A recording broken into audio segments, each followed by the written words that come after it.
गीता सत्संग में आप सभी का स्वागत। जहां हम भगवत गीता के 9वें अध्याय को राणा सर से समझने का प्रयास कर रहे हैं।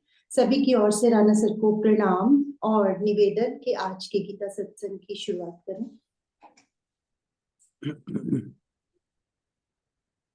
वसुदेव सुतं देवं कंस चाणूरमर्दनं देवकी परमानंदं कृष्णं वंदे।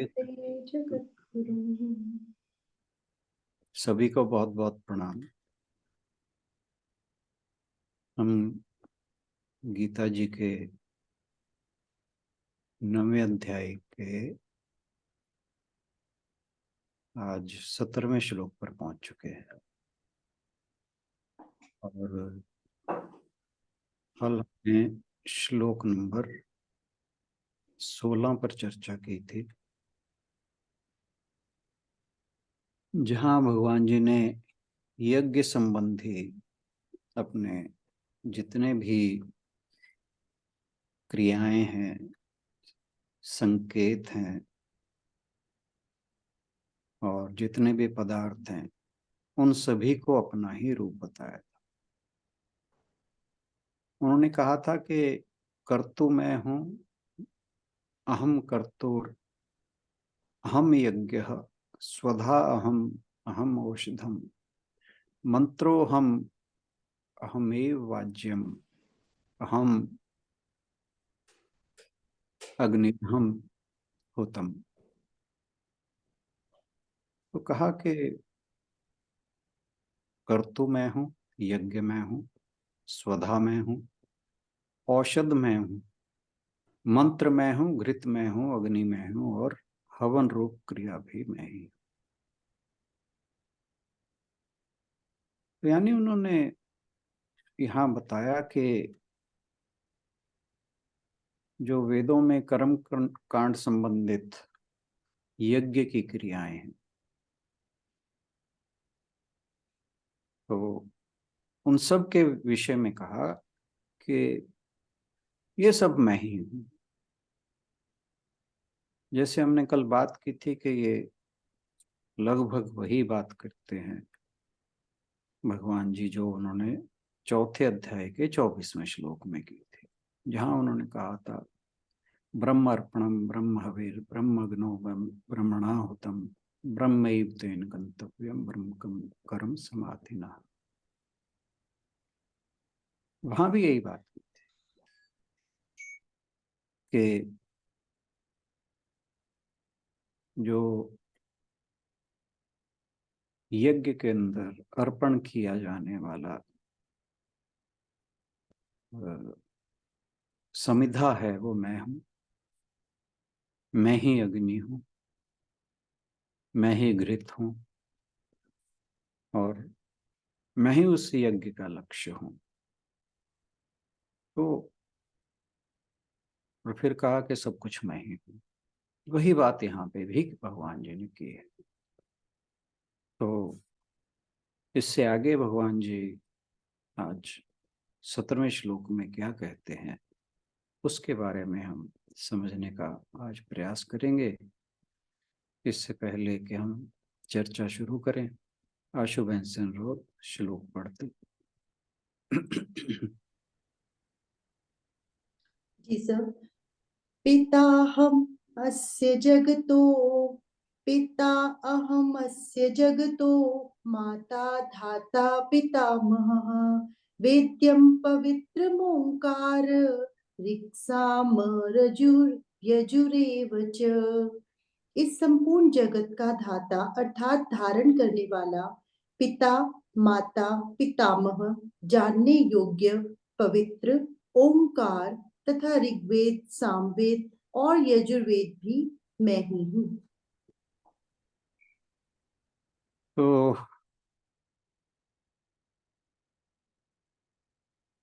भगवान जी को यहाँ पे गीता जी अब एक दूसरे रूप में प्रस्तुत करती हैं। हम सबको जन्म देने वाला कौन है, इसका उत्तर अक्सर हम देते हैं कि माता पिता से हमारा जन्म होता है, लेकिन यदि माता पिता से ही सबका जन्म होता तो बहुत से दंपत्ति ऐसे हैं जो बिना संतान के रह जाते हैं। इसका अर्थ यह होता है कि हमारा जन्म हमारे माता पिता के बजाय किसी और के हाथ में है, और वह परमात्मा है जिसके हाथ में न केवल हमारा जन्म बल्कि हम सब का जन्म उन्हीं के हाथ में है। वे कहते हैं पिता हम अस्य जगतो। इसका अर्थ हुआ कि मैं इस पूरे ब्रह्मांड का पिता हूं। तो इससे जो वो बात कही गई थी कि हमारा जन्म माता पिता के हाथ में है, तो यहाँ भगवान जी कह रहे हैं कि मैं ना केवल तुम्हारा बल्कि पूरे ब्रह्मांड का पिता हूं। और ये जो ईश्वर की पिता की धारणा है, इस्लाम में भी यही है, यहूदी धर्म में भी यही है, और ईसाई धर्म में भी यही है। फिर उसके बाद कहा माता धाता पितामह, यानी मैं ब्रह्मांड की माता भी हूं।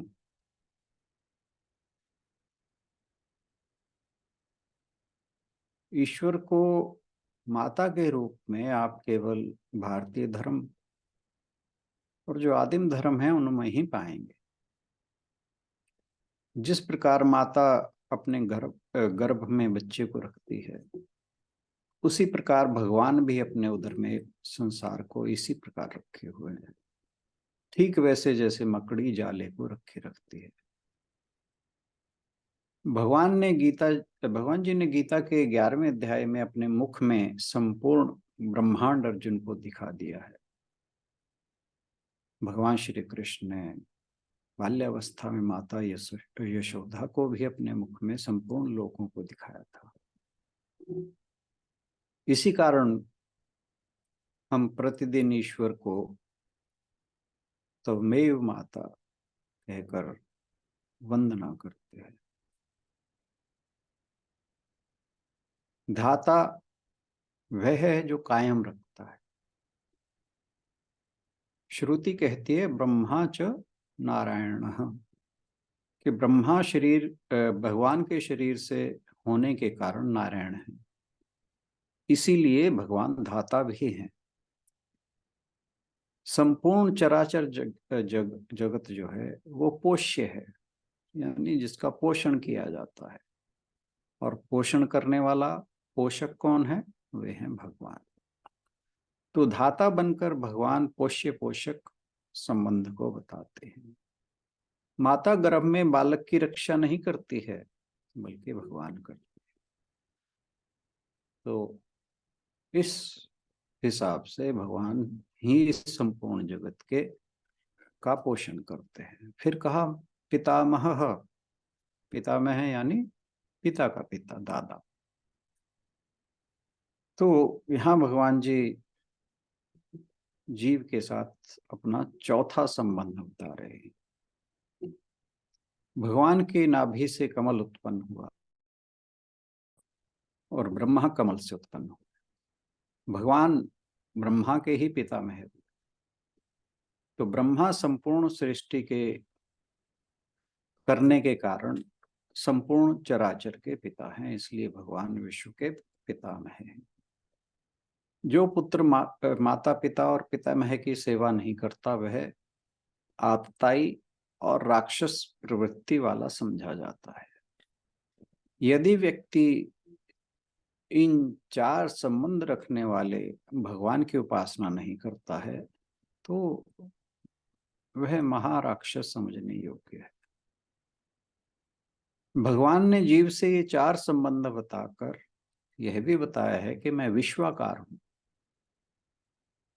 जो पिता माता धाता और पितामह की सेवा नहीं करता, सेवा करता है, तो भगवान कहते हैं वो एक भाव से मेरी ही सेवा करता है। तो इसलिए गीता कहती है कि भगवान ही इस जगत का पिता है, माता है, पितामह है, और जगत को भी उसी ने धारण किया है। इसीलिए भक्त कह उठता है कि तमेव माता च पिता तमेव, तमेव बंधुश्च सखा तमेव, तमेव मित्या द्रविणम तमेव, तमेव सर्वम मम देव देवा। कि हे प्रभु, हे भगवान, तू ही माता है, तू ही पिता है, तू ही बंधु है, तू ही सखा है, तू ही विद्या है, और धन भी तू ही है। हे देवों के देव, तू ही मेरा सर्वस्व है। तो प्रतीकात्मक रूप से ईश्वर पिता के रूप में ब्रह्मांड के निर्माण के पीछे की बुद्धि का प्रतिनिधित्व करता है। मां के रूप में ईश्वर उस पदार्थ का प्रतिनिधित्व करता है जो ब्रह्मांड का निर्माण करता है। दादा के रूप में ईश्वर का तात्पर्य बुद्धि और पदार्थ के स्रोत से है। ऐसा कहा जाता है कि जब भगवान शिव से उनके प्रदाता का नाम पूछा गया, ये शिव विवाह की बात है, तो उन्होंने उत्तर दिया कि मेरे दादा का नाम है शिव। यानी ईश्वर के अतिरिक्त इस ब्रह्मांड का कोई और कारण नहीं है, शिव का कारण शिव ही है। फिर कहा वेदम अवेद्यम पवित्रम ओंकार, मैं जानने योग्य एकमात्र सत्य हूं, शुद्ध करने वाला हूं, और मैं ओम हूं। यदि आप इस संसार में कुछ भी जानने का प्रयास करते हैं तो वह ज्ञान अंततः आपको उस सर्वोच्च परमात्मा तक ही ले जाएगा। यदि आप ब्रह्मांड में इन सभी अलग अलग इकाइयों के मूल का पता लगाएं तो आप वहां भगवान या ब्रह्म को ही देखेंगे।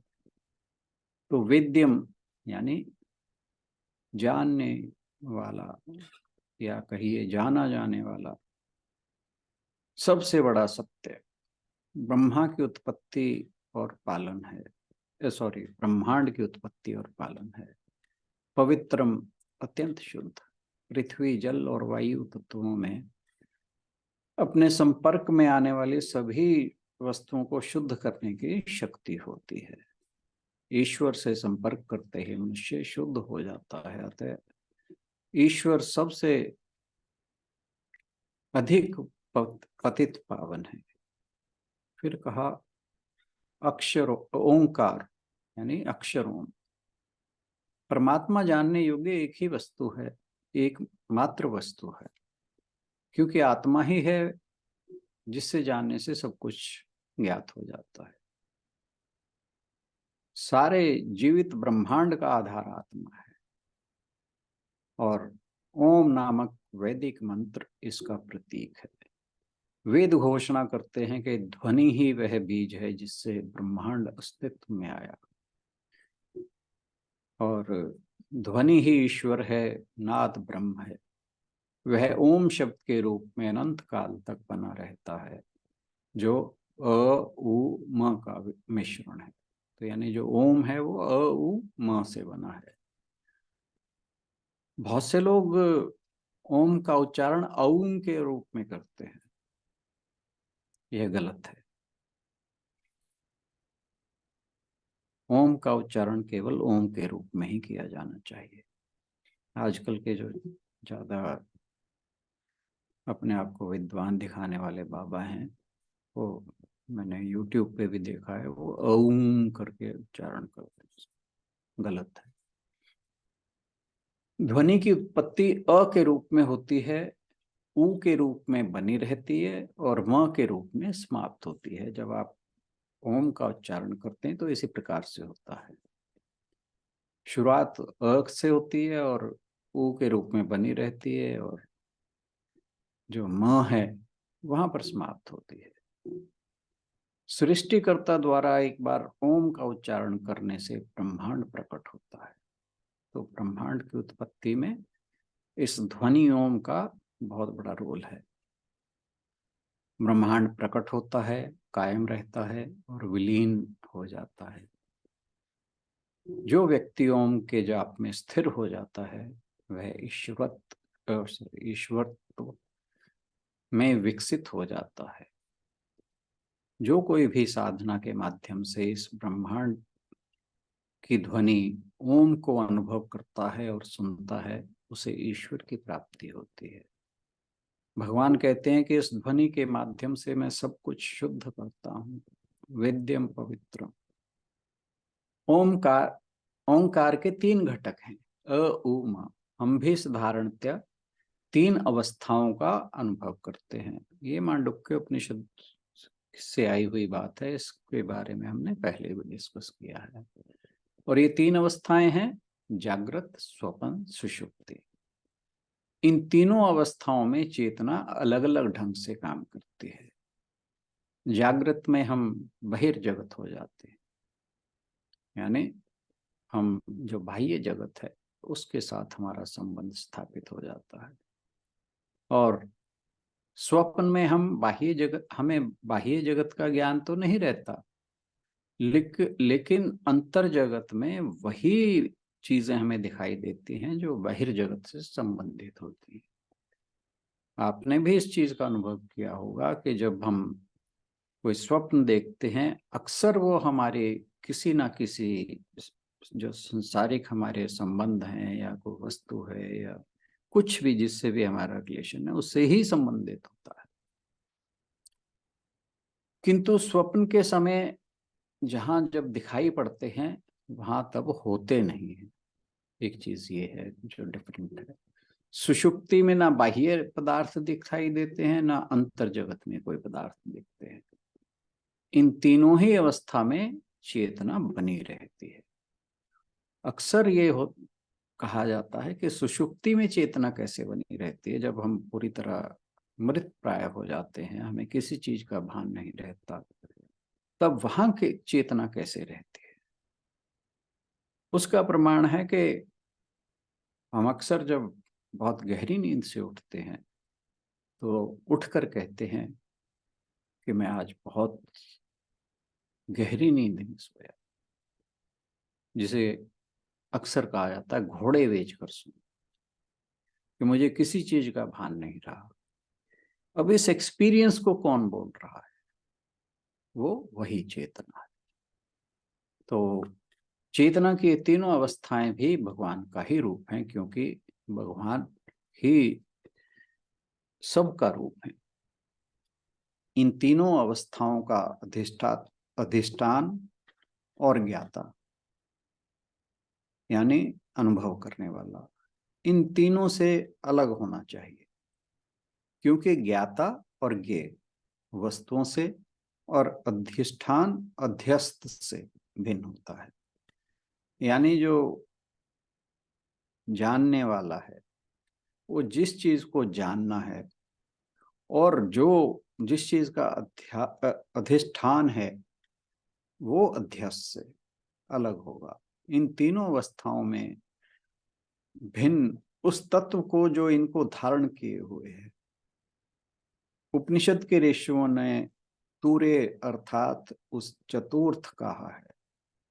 तो जो इन तीनों अवस्थाओं से अलग है, जो इनको धारण किए हुए है, वह तत्व तूर्य है।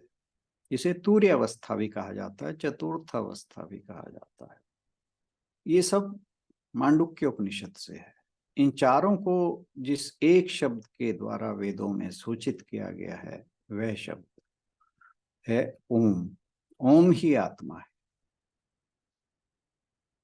गीता के 15वें अध्याय में भगवान ने स्वयं कहा है, वैदैश्च सर्वैर अहमेव वेद्यः, अर्थात सभी वेदों द्वारा मैं ही जानने योग्य हूं। भगवान वेद ही नहीं अपितु वेदों के भी वेता हैं। स्वयं कहते हैं वेद विवेद चाहम। ये गीता जी के 15वें अध्याय का 15वां श्लोक।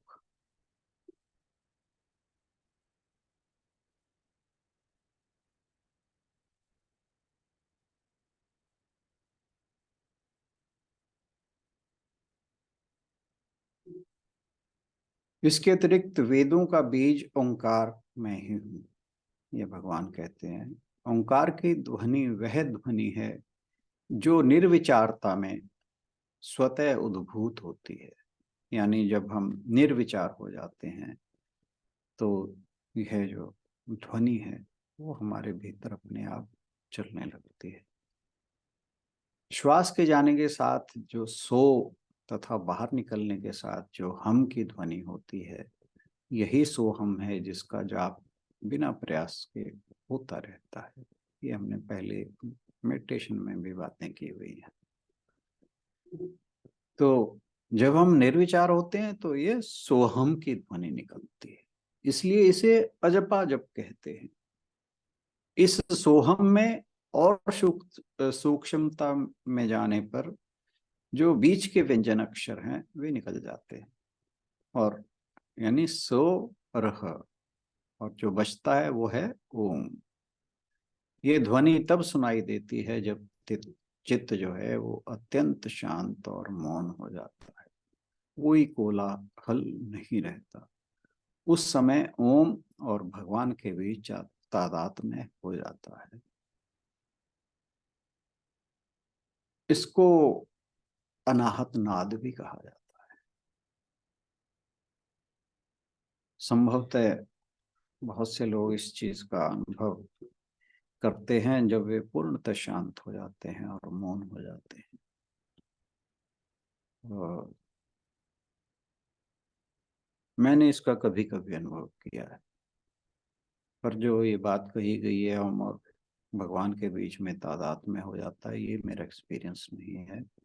लेकिन जो यह नाद है ये मुझे कभी सुनाई देता है।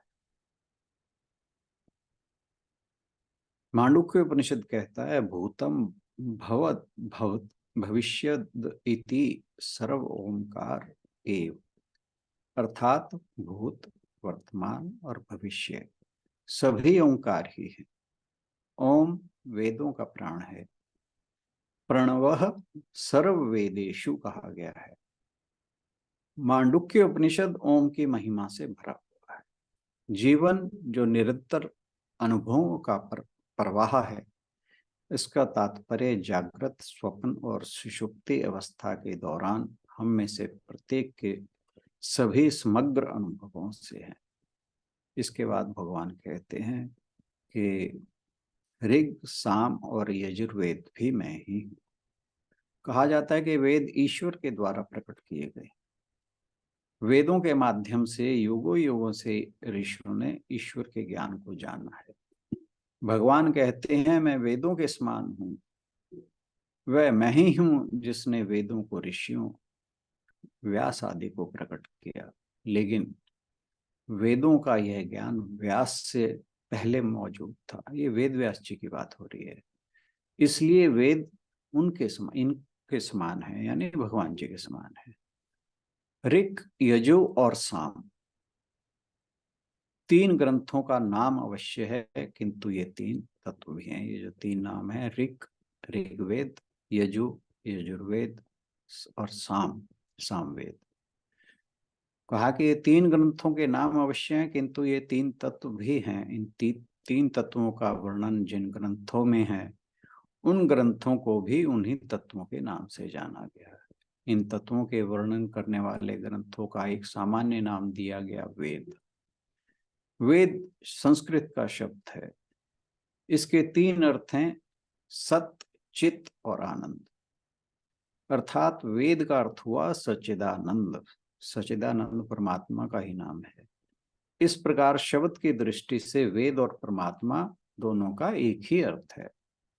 अर्थ की दृष्टि से विचार करें तो ऋक, यजु और साम का संबंध क्रमशः अग्नि, वायु और आदित्य यानी सूर्य से है। इन तीन देवों का संबंध क्रमशः पृथ्वी, अंतरिक्ष और द्यो से है। द्यो जो है स्वर्ग को कहा जाता है। ये तीन लोग ही क्रमशः भू, भुवः, स्वः। आपने द्यो उसमें जो शांति पाठ है उसमें सुना होगा, ओम द्योः शांति, अंतरिक्ष शांति, पृथ्वी शांति। ये जो यहाँ 3 शब्द यूज किए गए हैं, पृथ्वी, अंतरिक्ष और द्यौ, तो ये 3 लोक ही क्रमशः भूः स्वः।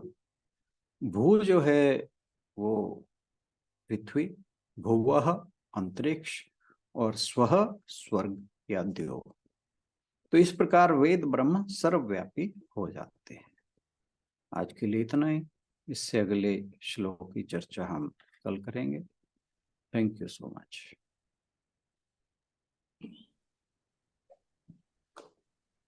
धन्यवाद राणा सर। यदि आज के श्लोक को लेकर आप लोग कुछ कहना चाहें तो आपका स्वागत है।